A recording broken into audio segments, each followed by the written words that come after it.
everyone.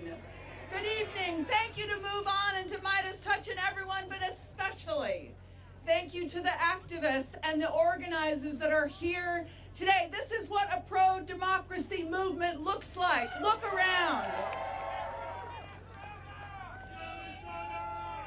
And back behind me here is the United States Capitol. And inside that Capitol, I gotta say, I'm so glad I am out here with all of you instead of inside that Capitol right now. Inside the Capitol, Donald Trump is lying about the state of this nation. He is using division to drive us apart, to make us think that we are not one nation, one community. And that is why we are all gathered here today, because we are against the chaos and the corruption that he is spouting back there in that most precious capital of ours. But tonight, we are outside, and I'm here to tell you, this feels like resistance weather to me. Because we want to tell the real story about what is happening in this country, what is really, really going on. And we're here to offer an alternative that is not about sticking up for the billionaires. It is about fighting for the working, the hard-working people in this country.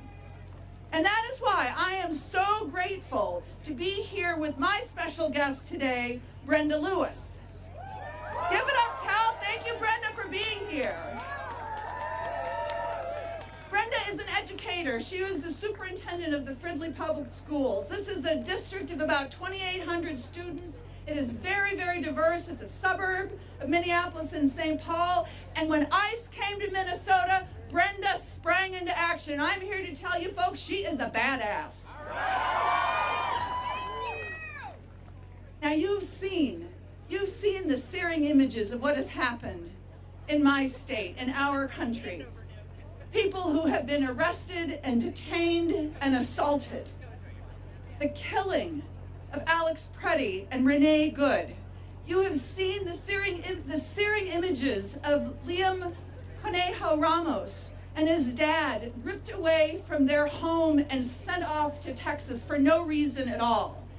But I'm here to tell you that what you see in the pictures is what's really happening is so much worse than that. Because once you get past the incredible documentation that is happening by these eyewitness accounts in small towns all across Minnesota, this same thing is happening.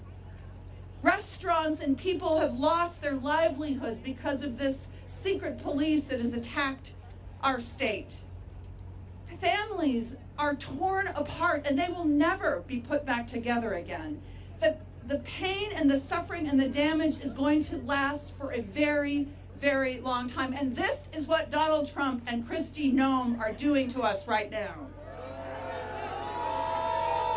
But we have seen something else in Minnesota. When they brought guns, we had whistles. People came out in their neighborhood and they stuck up for people that they didn't even know. They brought diapers and they helped get prescriptions to families. They gathered together just out of the pure love of their neighbors, even the neighbors that they did not know. And when ICE came and started circling around schools and terrorizing families, people like Brenda stood up and fought for their kids because she knew that her most important job was to keep those kiddos safe. And so I want you all to thank Brenda for everything that she has done. I want to invite her up to talk about what it has really been like in Minnesota. So Brenda, can you tell us what happened? When did you first realize that this was happening with ICE and that you were going to have to spring into action? I first realized this in December when the temporary order was put through on our Somali families, and we were told, let's watch our attendance, and our attendance immediately dropped. Then the day after the Renee Good murder, we had more than a third of our students absent, and that's when it began. And at that time, we thought we had seen the worst. And I'm about to share with you tonight a story that happened that covers a 10-minute period of time on a morning. I woke up that morning a little bit optimistic, and we learned that 700 ICE agents were leaving Minnesota immediately. Little glimmer of hope. Our second glimmer of hope, our lawsuit to keep ICE out of Minnesota schools, was trending really well in the media. That morning on patrol, all of a sudden, I got a call saying there are 6 vehicles up and down, up and down, up and down, right outside of one of our elementary schools. They were then in a roundabout preventing our children from crossing to come to school.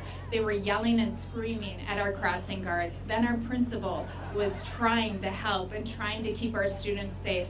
And 4 ICE agents posing as press with orange upper bicep bands were yelling and screaming at her and videoing her. Then a mother was followed who was legally in the United States by 2 vehicles full of ICE agents, and she had to pull into our school so that she wouldn't be hurt. A board member was followed by ICE agents with a 3-year-old in the back of her car. This is just a 10-minute period on one morning at an elementary school welcome.